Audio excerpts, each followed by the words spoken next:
Welcome. Let's talk about social inclusion. As Lithuanian families spread across borders, their relationships are being reshaped, especially among siblings. My guest today, Irma Budginaitė Mačkinė, explores how sibling dynamics are changing in the context of migration, highlighting the gendered expectations of support and the impact of multi-local interactions. This conversation uncovers the unique type of solidarity that emerges from these cross-border family practices. I'm Rodrigo Silva. Let's talk about social inclusion.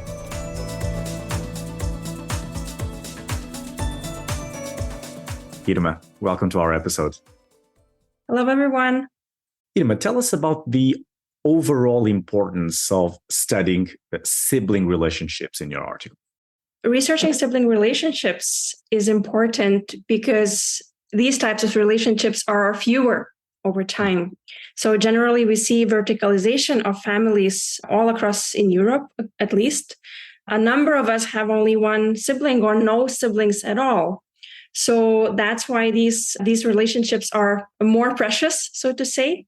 And at the same time, we witness the increasing longevity. So we have more elderly people and more mobile people. So how these few familial ties between the siblings can be maintained across the distance and how they can be activated in terms of support for elderly parent, which can be not so straightforward if you are alone or if your sister or brother is very far away from you. Mm-hmm.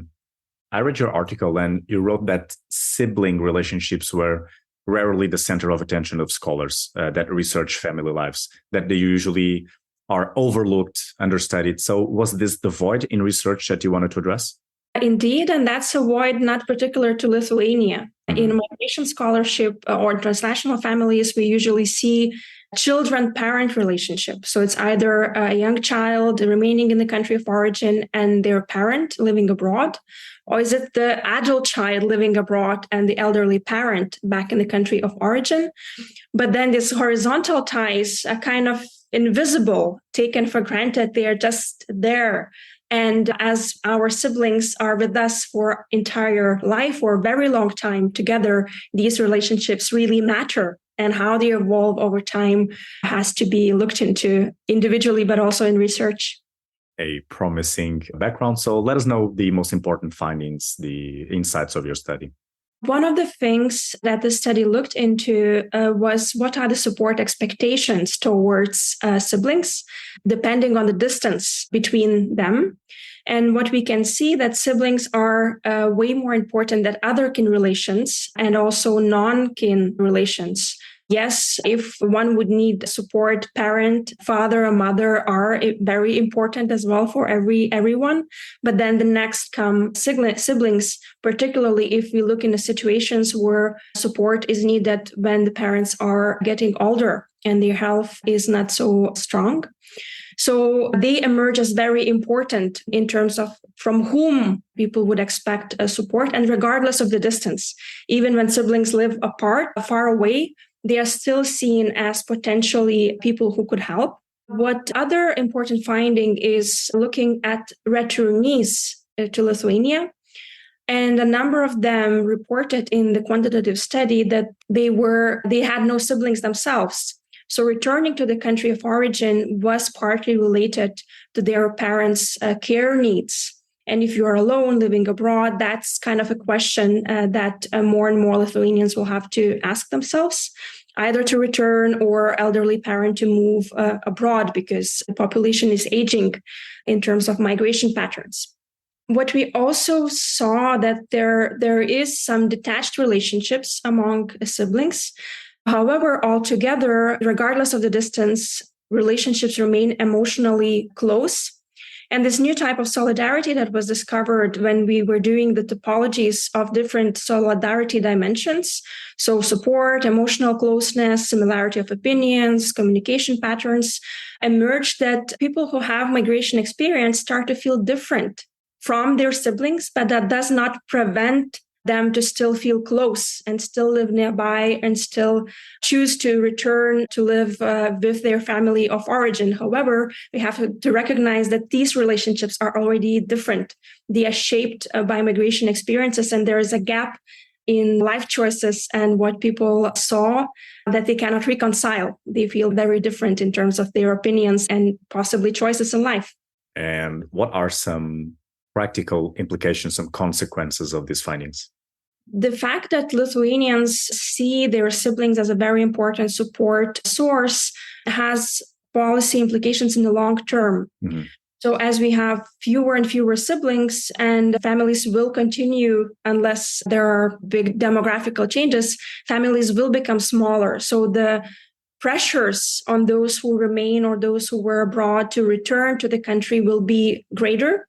And that may require additional support for them and specific schemes allowing the flexible movement between the countries, particularly in contexts where we end up in immobility regime, like we had the COVID pandemic and all the borders are closed. So what do you do if you are this sole child living abroad and your father or mother needs support? So there has to be some specific paths foreseen for these emergency situations as well, recognizing that this type of care is maintained sometimes across the borders. Mm-hmm.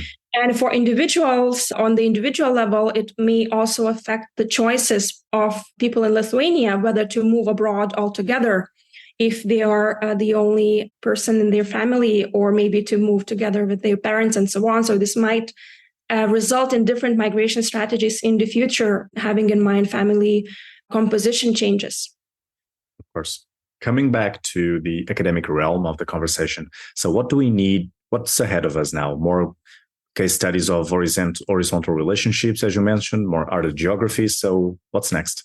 So indeed, more focus on horizontal ties is the next step. And there are studies over the last few years that are paying more attention to this relationship type. And while our study looked at it from quantitative perspective, so we can see what are the patterns of these relationships, but we cannot talk about actual experiences. So next step for us is also to dive into the quality data, the life stories that we have. So how actually these things are shaped out, what happens in those complex situations.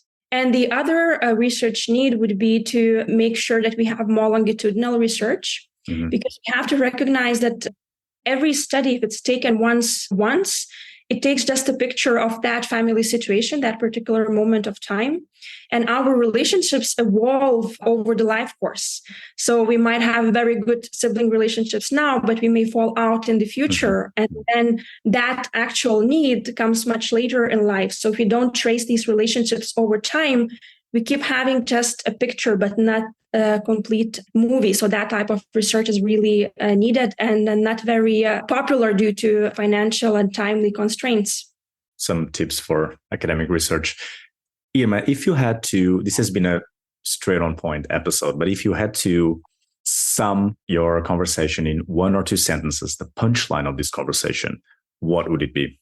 So increasing global mobility will affect our lives, our life choices, and will make our relationships between our siblings different. But the strongest bond, emotional closeness, and interest in each other's lives will remain. So despite the differences, we can still expect family relationships to remain strong. Great episode, Irma. Thank you very much. Thank you. This podcast is powered by Cogitatu Press. You can listen to this episode on the Let's Talk About Social Inclusion website, on Cogitatu Press YouTube channel, and whatever you get your podcast.